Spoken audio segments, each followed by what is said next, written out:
First of all, Ai Weiwei, thanks for giving us the chance of speaking with you now that you are undergoing your first exhibition in Chile. I would like to begin with something about your father. Your father, the poet Ai King, regarded as a dissident in communist China, was a friend of Pablo Neruda and visited Chile and his house in Isla Negra during the 1950s. As far as I know, this friendship was important for your father, and the memory of his visit to Chile remains significant until the end of his life. Because he was a very important formative influence in your life, I would like to ask you about your relationship with Chile. My relationship with Chile it started with imagination. My father told me the stories when he was in exile. So about 10 years old, I hear him. I still remember he talks about Pablo Neruda, and in our household a lot of photos because it's a state visit.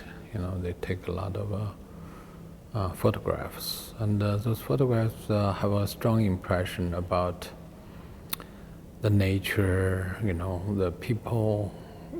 For me, it's very foreign because we are in Gobi Desert, and my father is doing hard labor. So I see this kind of clothes he's wearing, and and it's very formative, and with this poet, Chile poet, and Pablo Neruda. And seems he's very passionate and emotionally attached to this poet. But of course, he was in exile for 20 years. He cannot write a sentence. For quite long, he was doing hard labor. So Chile stayed in my mind as imagination. And in my home, there's a little poetry book about his trip to Chile. He wrote about 20 poems in relate to that journey. Until last year, I had a chance to visit Latin America. So you went to Isla Negra, no? Huh? You went to Isla Negra, where the house of Neruda is, no? Oh yes, I brought my son. I want him to know. So we went this house next to the ocean, which my father always tell me, So I try to imagine the house because my father said it's a lot of collections. So we went into the house. It's really very much identical to what my father told me. And I found this sculpture. My father made a drawing in his diary book. And actually 2 objects I found. And for me, it's a big surprise to find something 60 years ago. My father made those drawings. Of course, both of them passed away.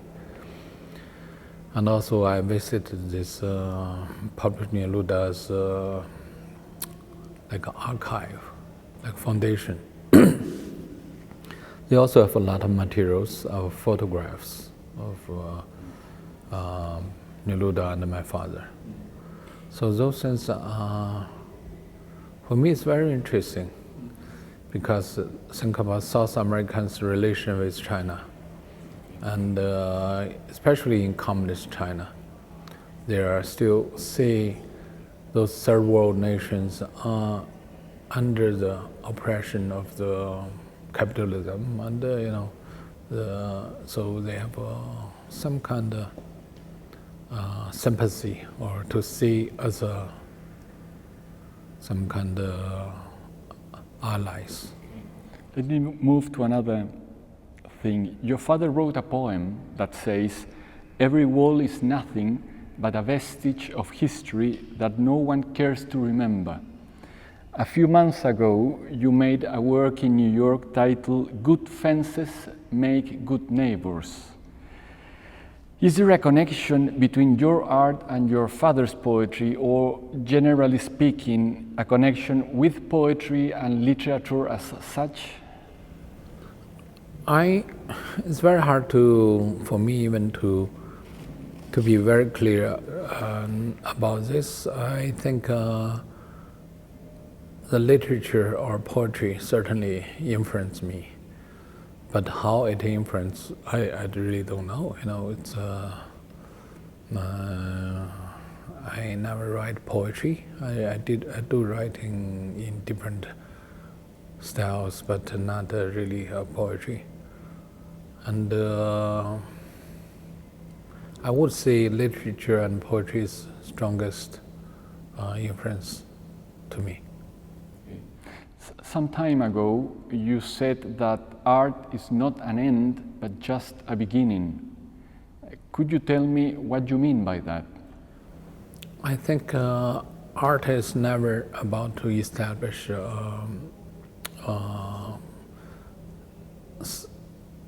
rather about questioning the establishment in aesthetic and to redefine our position in today's reality. So I don't think there's fixed art or permanent art condition, rather than to be prepared to ask new questions, and that's how I look at art. During the first half of the 20th century, avant-garde took a very critical stand toward tradition. But your work, for example, what you have done with porcelain, seems to represent an effort to find a balance between tradition and innovation. For you, in what way traditional Chinese arts and crafts are a source for the development of new forms of expression?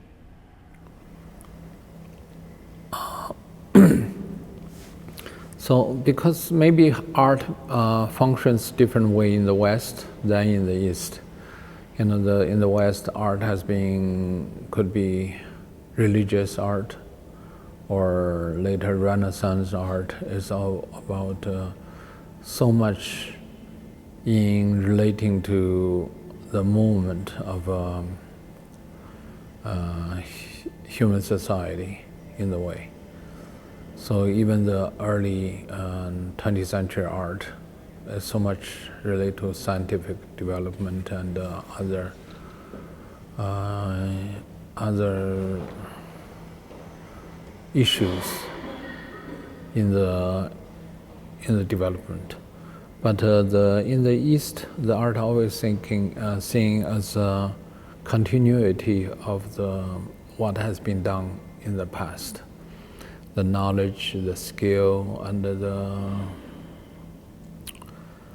way to understanding the craftsmanship and material. All those are basically come from the past. So I think I'm quite benefited by both state of mind. I think to learn how human being or artist work in the past, how those struggles or those intellect being shown in the past as a very important resource for so-called new development. So that's why I always fascinated by what had been done and how people, not just skill, but rather how people interpret those issues or those topics. To understand it, then that's possible to change the narrative or to reinterpret a certain condition. Thinking of your documentary Human Flow, which deals with the drama of refugees, it is obvious that your work has a strong humanitarian concern.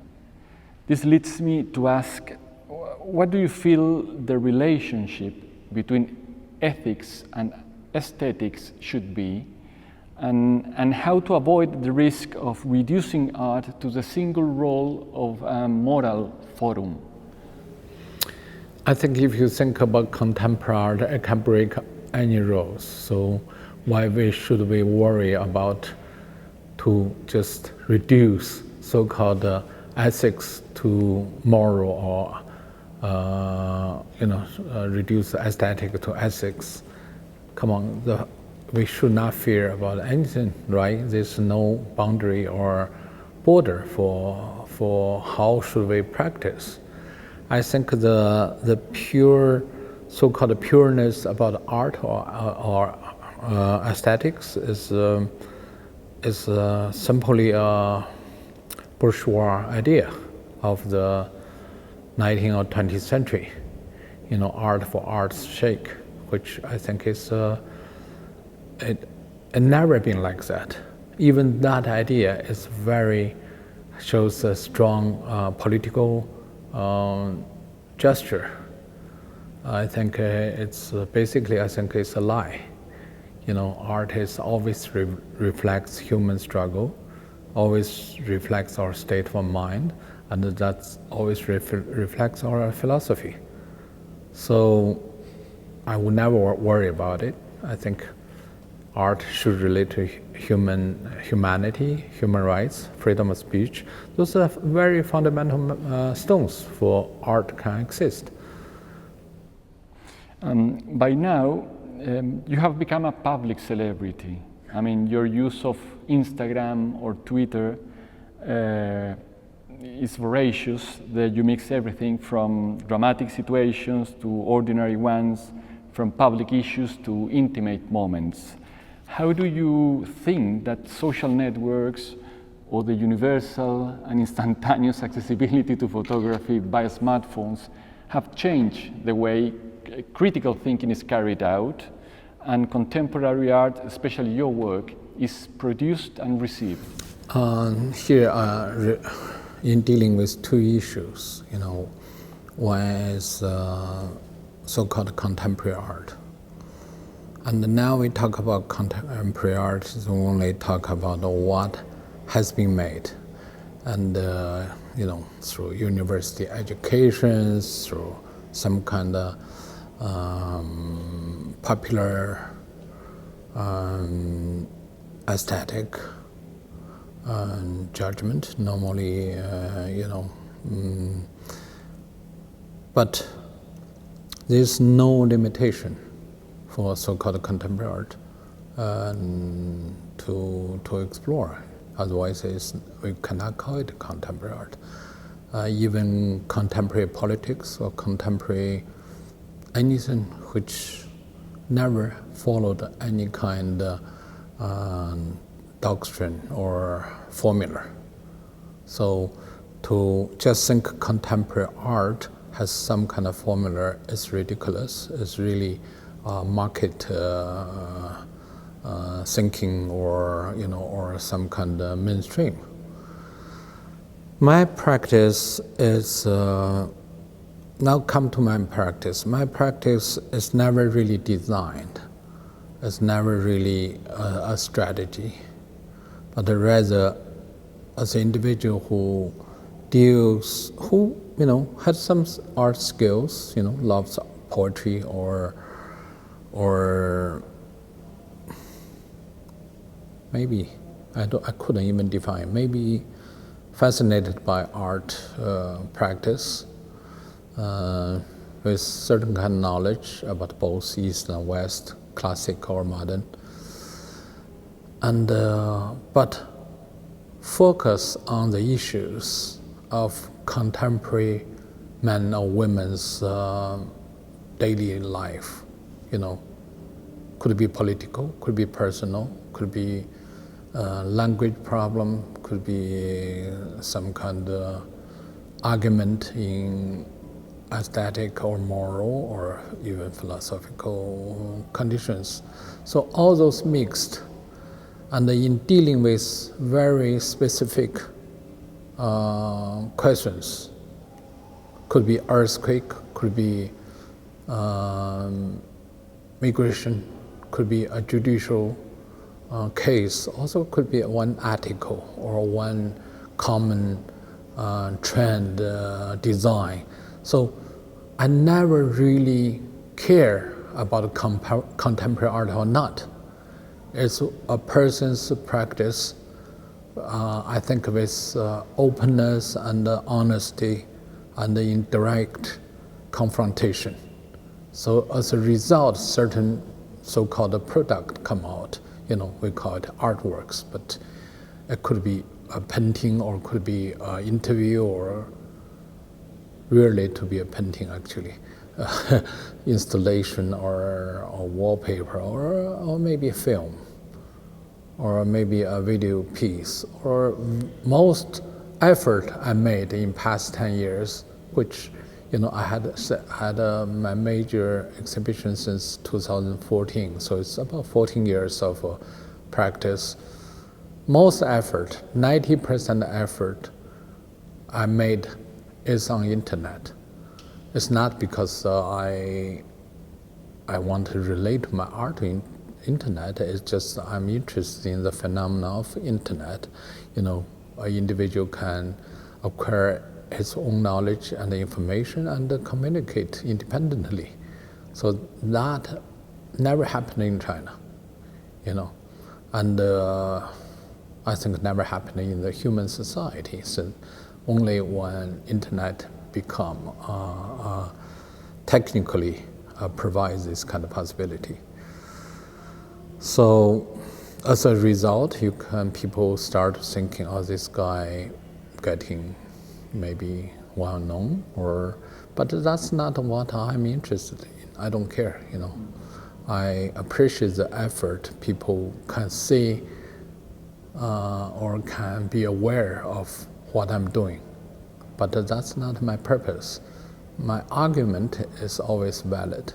It's better than myself, and I like to argue with anybody at any kind of topic. And that's what I enjoy.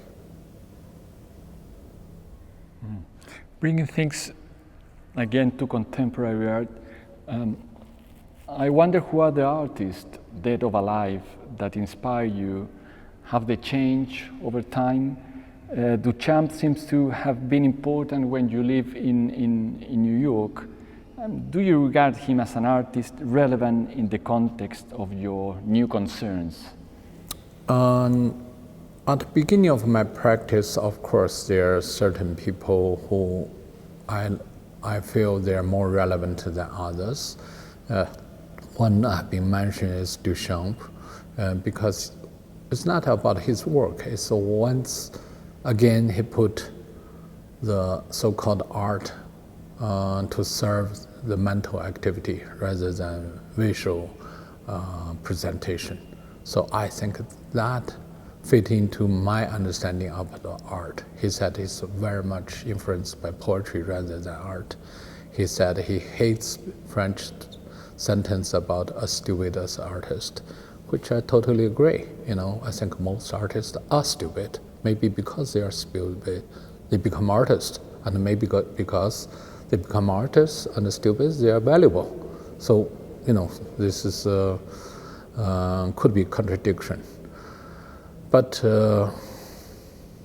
only a few artists are very intelligent, very alert, and can put the mental activity and to work in so-called field of art.